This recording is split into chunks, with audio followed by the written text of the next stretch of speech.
तो दोस्तों यहाँ पर आप देख सकते हो कि यहाँ पे जो नवरात्र में जो चीज़ अलाउड किया गया है वो कैसे क्या होगा। यहाँ पर आप लोगों को पूरा हम यहाँ पर जो जितनी गाइडलाइंस हैं सब पढ़कर दिखाएंगे। ये पीडीएफ में है। सो यहाँ पर आप लोगों को हम दिखाएंगे कि जो गवर्नमेंट है उसे उन्होंने क्या बोला है। तो यहाँ पर हम आपको दोस्तों पूरा हम आपको पढ़कर नहीं बताएंगे, लेकिन यहाँ पर ख़ास है जो मेन है वो आप लोगों को हम पूरा बताएंगे, ठीक है। क्योंकि यहाँ पर वीडियो काफ़ी लंबी हो जाएगी तो आपका भी यार मन नहीं लगेगा वीडियोस को देखने में, और जिसे ज़रूरत होती है वो तो भाई देखता ही देखता है। तो नवरात्र में डीजे सिस्टम लगेगा या पंडाल सिस्टम कैसे लगेगा ये भी आपको इस वीडियो में आपको पता चल जाएगा। दोस्तों यहाँ पर लिखा है, महोदय, उपरोक्त के क्रम में मुझे यह कहने को निर्देश हुआ है कि आगामी माह अक्टूबर 2020 से माह दिसंबर 2020 तक का समय मुख्यतः त्योहारों तथा नवरात्रि, दुर्गा पूजा, दशहरा, बाराफुआत, दीपावली, छठ पूजा, कार्तिक पूर्णिमा एवं क्रिसमस आदि का समय है, जिससे जगह जगह प्रतिमा स्थापना, धार्मिक पूजा, मेला, प्रदर्शनी, जागरण, सांस्कृतिक कार्यक्रम, रैली, जुलूस, विसर्जन जैसी गतिविधियां संचालित होती हैं, जिनमें क्षेत्र विशेष में भारी जनसमूह के जुटने की संभावना रहती है।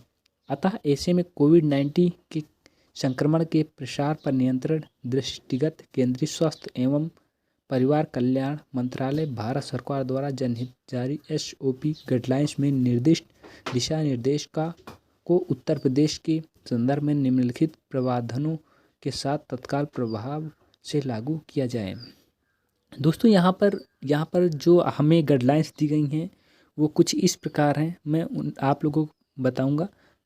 कार्यक्रम स्थल के विषय में ये हो गया, कार्यक्रम आयोजन के विषय में ये हो गया, और तीसरी जो है कार्यक्रम आयोजन एवं कार्यक्रम में सम्मिलित होने वाले व्यक्तियों के विषय में ये भी हो गया, और चौथा ये रहेगा कि कार्यक्रम के दौरान संदिग्ध पॉजिटिव व्यक्तियों पाए जाने वाले की स्थिति में, और पांचवा ये होगा रैली, जुलूस, मूर्ति स्थापना एवं विसर्जन के संबंध में। तो दोस्तों यहाँ पर ये हो गया। और जो छठवां है, सभी जिलों में प्रत्येक आयोजन स्थल पर सार्वजनिक रूप से प्रचार प्रसार हेतु पब्लिक एड्रेस सिस्टम का उपयोग किया जाए। सातवां ये हो गया, आगामी प्रमुख पर्व त्यौहार निम्नवत हैं, ये तो कोई बात नहीं है। बट यहाँ पर जो आठवां है, रामलीला दशहरा में संदीप सामूहिक गतिविधि में अध्ययन होगी, ये भी कुछ खास नहीं है। बट यहाँ पर आपको हम बताना चाहेंगे सबसे मेन पॉइंट रखता है डीजे सिस्टम वालों के लिए रैली, जुलूस, मूर्ति स्थापना एवं विसर्जन के संबंध में, क्योंकि जब विसर्जन होता है तभी आप लोगों का डीजे बजता है। तो यहाँ पर दोस्तों लिखा क्या गया है, मूर्तियों की स्थापना पारंपरिक परंतु खाली स्थान पर की जाए, उनका आकार छोटा रखा जाए तथा मैदान की क्षमता से अधिक लोग ना रहें।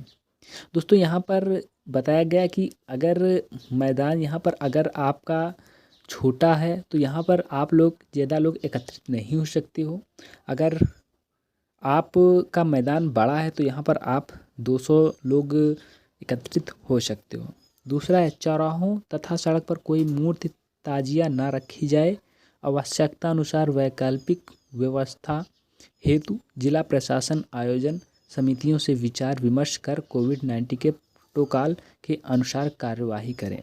दोस्तों तीसरा है, मूर्तियों के विसर्जन में यथासंभव छोटे वाहनों का प्रयोग किया जाए। मूर्ति विसर्जन के कार्यक्रम में न्यूनतम व्यक्ति ही सम्मिलित रहें।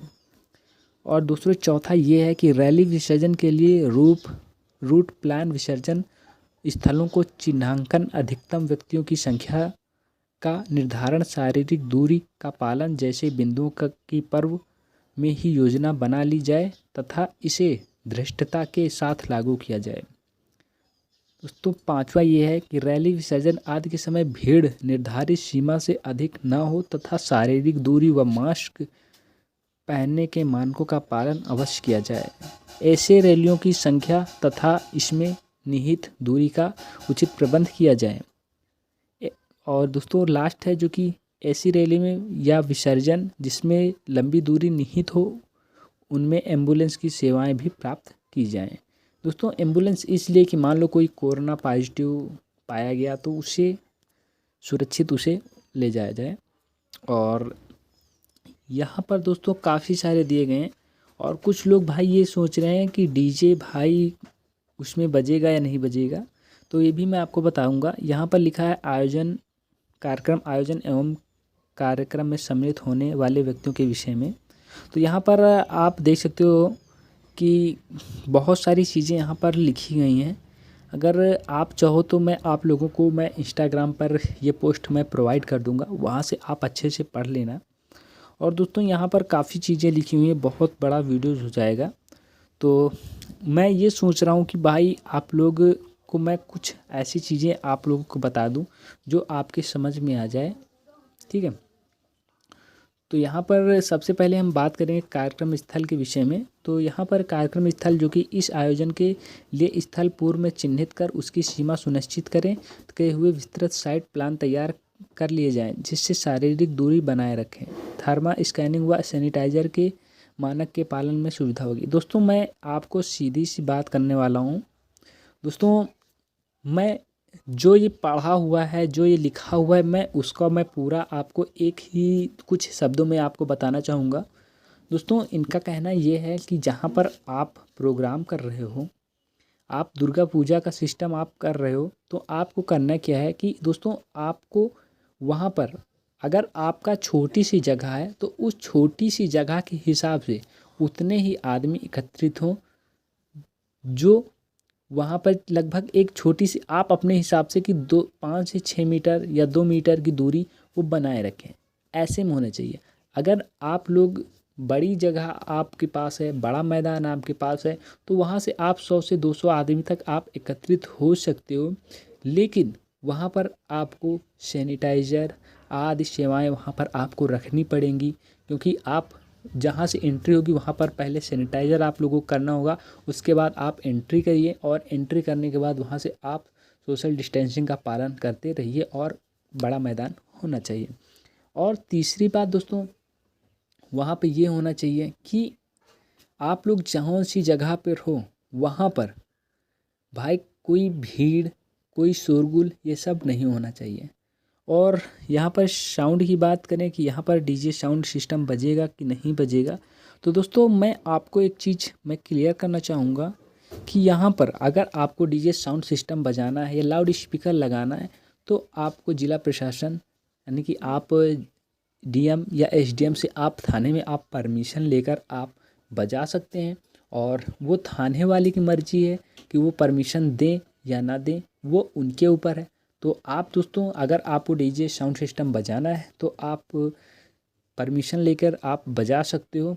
और देखो दोस्तों मैं आपको बताता हूँ, अगर आप ऐसे बजाओगे, ठीक है, तो लड़ाई झगड़ा दंगा ये सब हुआ तो अगर आप उसमें पकड़े गए तो आपके ऊपर कार्यवाही की जाएगी या आपको कोई दंड देना पड़ेगा। दंड मतलब आपको कुछ पैसे आपको देना पड़ेगा, सी है, तो आपका डीजे सेटअप छूट जाएगा। बट यहाँ पर अगर लड़ाई झगड़ा होती है और यहाँ पर आप डीजे चला रहे हो, अगर आप परमिशन ले रखे हो तो भाई जाहिर सी बात है आपने परमिशन ले रखी है डीएम एसडीएम से, तो यहाँ पर आपको एक भी रुपये खर्च करने की नौबत नहीं आएगी। तो दोस्तों ये जो पूरा लिस्ट है मैं यहाँ पर स्क्रीनशॉट लेकर, ठीक है, इसे मैं प्रोवाइड कर दूंगा आपको इंस्टाग्राम पर। मेरे इंस्टाग्राम पर आ जाना, वहाँ पर आपको ये सब लिंक मिल जाएंगी।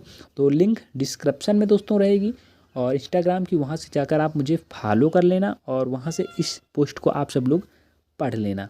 दोस्तों अच्छी तरह से आप पढ़ लेना। यहाँ पर मैं पूरी चीज़ें आपको नहीं क्लियर कर पाऊँ क्योंकि यहाँ पर कम से कम नहीं आधे घंटे से ऊपर का वीडियोस हो जाएगा, तो इसे आप सब लोग ज़रूर पढ़ लेना। दोस्तों मिलते हैं नेक्स्ट वीडियो में।